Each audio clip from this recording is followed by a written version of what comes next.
Bonjour à tous et à toutes.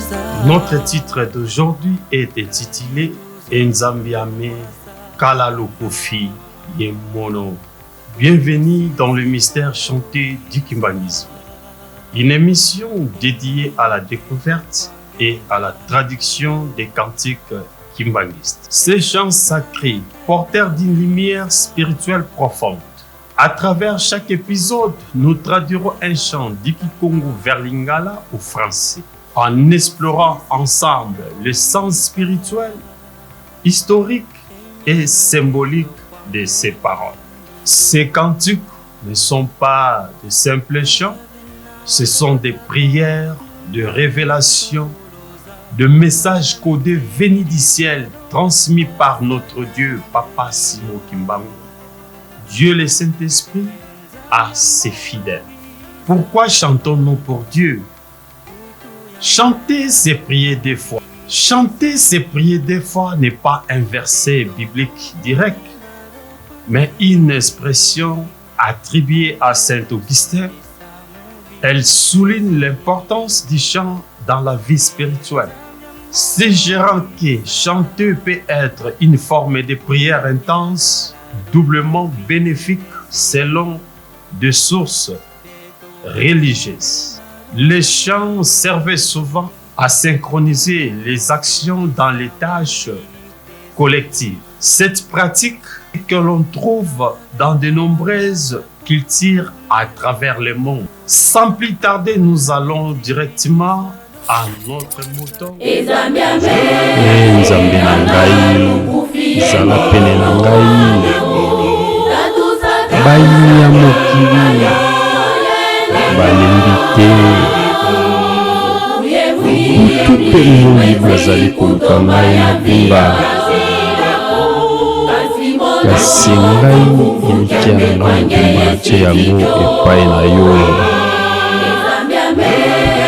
Nzambe na ngai azala pene na ngai bayini ya mokili balembi te butu mpe moi bazali koluka ngai na bumba kasi ngai elikia na ngai mobimba natie yango epai na yo. Nzambe na ngai azala pene na ngai bayini ya mokili balembi te butu mpe moi bazali koluka ngai na bumba kasi ngai elikia na ngai mobimba natie yango epai na yo. Nzambe na ngai azala pene na ngai bayini ya mokili balembi te butu mpe moi bazali koluka ngai na bumba kasi ngai elikia na ngai mobimba natie yango epai na yo. Mokolo na mokolo nazali koluka lisalisi, ezali na nzambe mosusu te soki na yo te.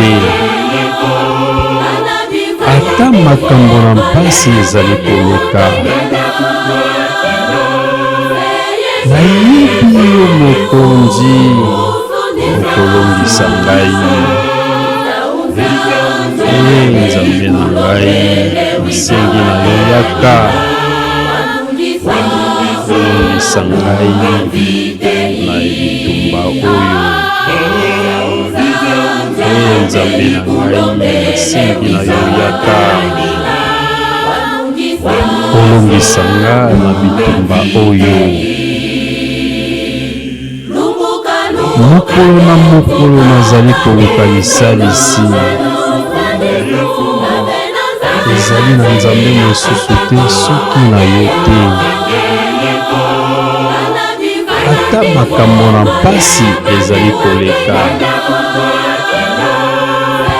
nayebi yo mokonzi okolongisa ngai. Nzambe na ngai nasengi na yo yaka kolongisa ngai na na bitumba oyo. Nzambe na nga nasengi yaka olongisa nga na bitumba oyo. Lamentation na biso touti kolioka na bandeko ya koreki okatanga. Merci longoni ya makasi. Ezali moto azali kosenga epai ya Nzambe, azali koloba ete Nzambe zala pene pene na ngai. Baini ya mokili balembi te, butu pe moi bazali koluka ngai na bunga. Kasi ngai elikia na nga mobimba na tie yango epai na yo. Yambo ya koloba ya sika esengeli ya koloba ya kala. Si nous souvenons de l'histoire de la Bible, quand David se lamente souvent à Dieu à cause de ses ennemis, comme Saoul, ses rivaux ou les Philistins, dans le psaume, exprimant sa détresse, demanda protection et justice divine, et plaidant sa cause en s'appuyant sur les noms de la force de Dieu. Il voit ses ennemis comme aussi les ennemis de Dieu. Ses prières impliquent souvent une reconnaissance de sa propre faute, mais aussi une confiance dans la justice de Dieu et la délivrance de Dieu face à l'injustice de ses adversaires. Quand des hommes violents complotaient contre David, il criait à Dieu pour être délivré. Des hommes violents et sanguinaires qui les traquant, affirmant, il demanda à Dieu d'agir comme son défenseur. Il voit ses ennemis comme les ennemis de Dieu. Il se remet à Dieu pour être justifié et délivré, croyant que Dieu interviendra. Enfin, David, parfois, il reconnaît sa propre faute, tout en demandant la miséricorde. Voyons cela dans la psaume 39.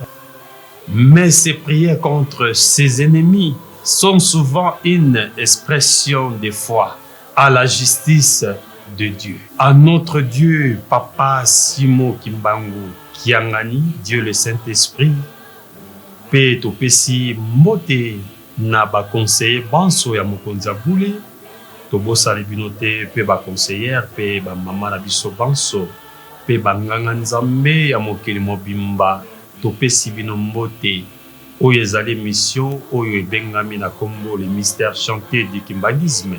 Ezali mission oyo esalemi na tina ya kotraduire banzembo oyo eyembami na lokoto ya Kikongo na kopesa yango traduction na lingala, pamba te bayike bakoyembaka nzembo ya Kikongo kasi bakoyebaka te elobi nini. Yango esengeli na biso banso ntango tozali koyemba loyembo ya Kikongo toyeba maloba oyo ezali na kati, pamba te Nzambe akoliaka lokumu to masanjoli.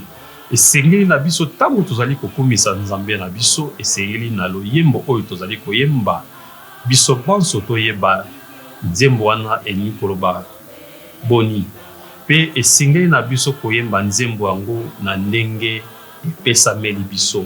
Tango tozali koyembela Tata Molimo Santu, tobosanaka te koyemba nzembo yango na lolenge Nzambe azali kolinga. Pe tobosani te balingami balandi ya émission le mystère chanté du kimbangisme, pe ba abonné na biso banso na mokili mobimba. Un grand merci à vous. Pe tobosani te bayembi nyonso ya Tata Molimo Santu na mokili mobimba bisika biso bozali, tobosali bino te. Émission le mystère chanté du kimbangisme ezali émission ya bino. Bo s'abonner massivement, bo partager, bo commenter, po ete bo pesa maboko na musala oyo ekende koli ilboso. Biso banzo, biso bayembi, biso bazwinzembo, biso bayoki, biso bateyi, biso banganga Nzambe, kimbangiste, non kimbangiste, croyant, sympathisant nyonso oyo ezali émission na biso pamba te loyembo ezali la frontière te. nde tosengi na biso banso to soutenir émission oyo ekende koliboso nde tolobi ete tika tata molimo santu azala na biso banso apesa biso makasi po ete toyebaka kosalela bino batraduction ntango nyonso oyo bokozala nango posa oyo ezali émission oyo ekobanda kozongisaka biso yambo ya kolala oyoki émission oyo olandi yango pamba te ntango oyoki maloba oyo ezali na kati ya loyembo ekozongisa yo pene ya nzambe ntango ozali kotuta libondeli na yo nde mbala moko nzambe na biso akozalaka mosika te ndenge akolobaka na biso ntango nyonso ete oyo akobenga ye na kombo ya tata mwana pe tata molimo santu akozala toujours pene na ye koyemba ezali kobondela mbala ya mibale tokomante topartage tokabola na baninga oyo misusu bayebi émission oyo te po ete topesa maboko na mosala ya tata molimo santu